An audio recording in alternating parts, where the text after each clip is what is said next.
नमस्कार, अरेशा पुणेरी चॅनल मध्ये आज मी आपणास संक्रांती स्पेशल तिळगुळाच्या वड्या करून दाखवणार आहे। हे मी माझ्या पद्धतीने तिळगुळाच्या वड्या एकदम सोप्या पद्धतीने करून दाखवणार आहे। याच्यासाठी मी हे घेतलेलं साहित्य आहे। हे अर्धी वाटी गूळ, अर्धी वाटी तीळ, अर्धी छोटी वाटी शेंगदाणा। शेंगदाणा हे ऑप्शनल आहे, आपण घालू शकता किंवा नाही। थोडंसं खोबरं घातल्यानंतर एकदम मस्त लागत असते, खुसखुशीत। आणि थोडेसे गावरान तूप आणि हे वेलचीची पूड आहे। हे सगळं साहित्य मी आता आपणास भाजून दाखवते।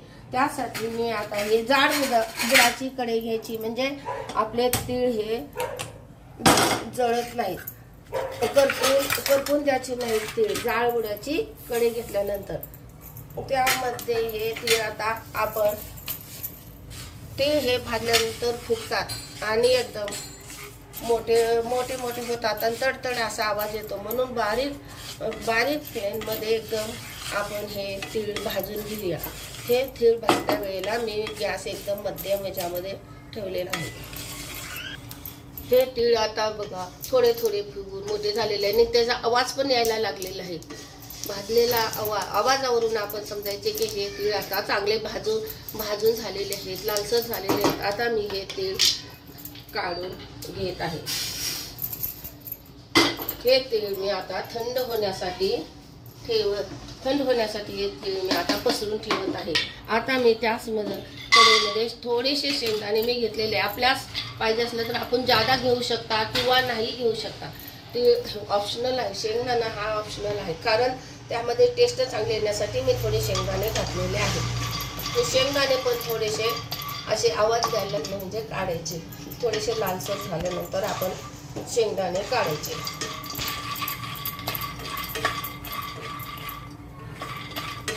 ही कढई जाड असल्यामुळं एकदम सुस्ती नव्हते, पण पटकी नव्हती।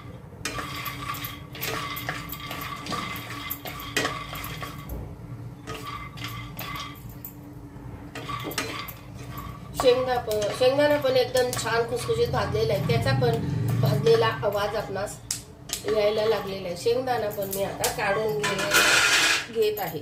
आता हे थोडंसं मी खोबरं घेतलेलं आहे, हे पण थोडंसं मी ड्राय करून घेते, म्हणजे भाजून घेते, म्हणजे आपणास हे चिरडण्यास चांगले होईल आणि त्या वड्यामध्ये हे आपल्यास एकदम मस्तपैकी खाण्यास लागेल। म्हणून हे पण मी आता भाजून घेत आहे।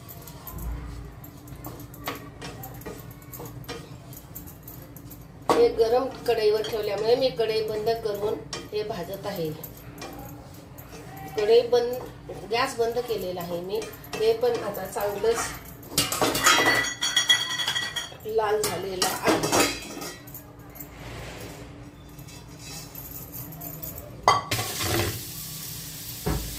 हे तीळ आता मी एकदम ओबडधोबड वाटून घेणार आहे, जादा बारीक करणार नाही। एखादा तीळ राहिला तरी चालेल, ते बारीक करून एकदम ओबडधोबड करून मी थोड्या वेळाने आपणास दाखवते।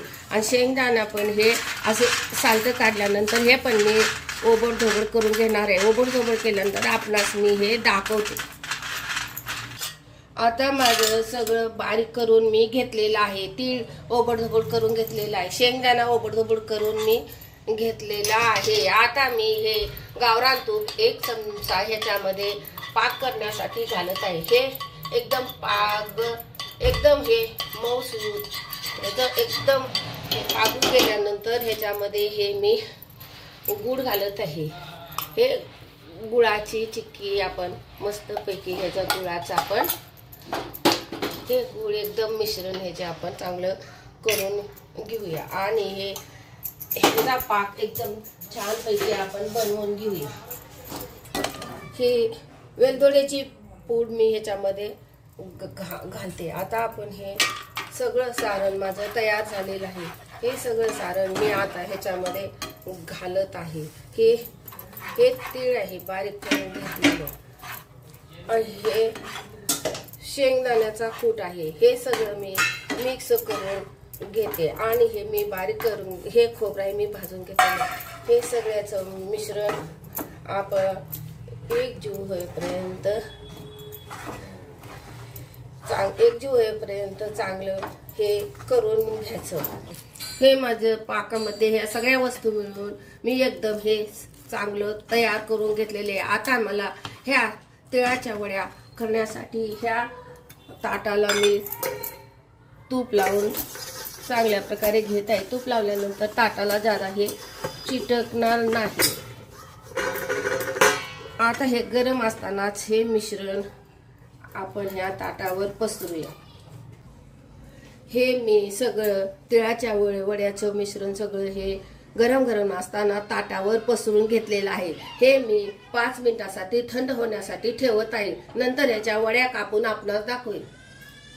हे मी सगळं पाक तयार झाल्यानंतर ह्याच्यावर हे ताटावर हे तूप लावून ताटावर पसरून घेतलेलं आहे।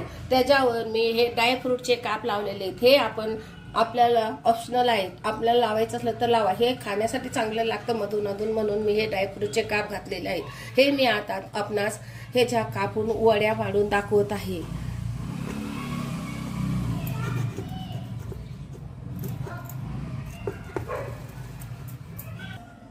ह्या तिळाच्या मी हे मिश्रणाच्या एकदम मस्तपैकी परफेक्ट अशा चौकोनी चौकोनी असे काप करून घेतलेले आहे। हे मी आता आपणास काढून व्यवस्थित दाखवते।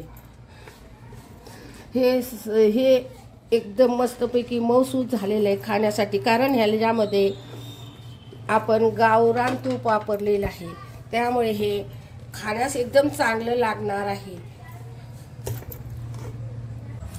हे माझ्या तिळाच्या वड्या सगळ्या करून झालेल्या आहेत। हे माझ्या पद्धतीने तुम्ही हे वड्या करून पहा। ह्या वड्या एकदम खाण्यास मऊसूद आणि एकदम खुसखुशीत झालेल्या आहेत। नक्की करून पहा एक वेळ। आणि आरिशा पुणेरी चॅनलला सबस्क्राईब करा, लाईक करा, शेअर करा आणि मला सपोर्ट करा। नवीन नवीन रेसिपी बनवून मी दाखवत जाईन। त्यासाठी माझ्या चॅनलला लगेच सबस्क्राईब करा आणि लाईक करा आणि शेअर करा।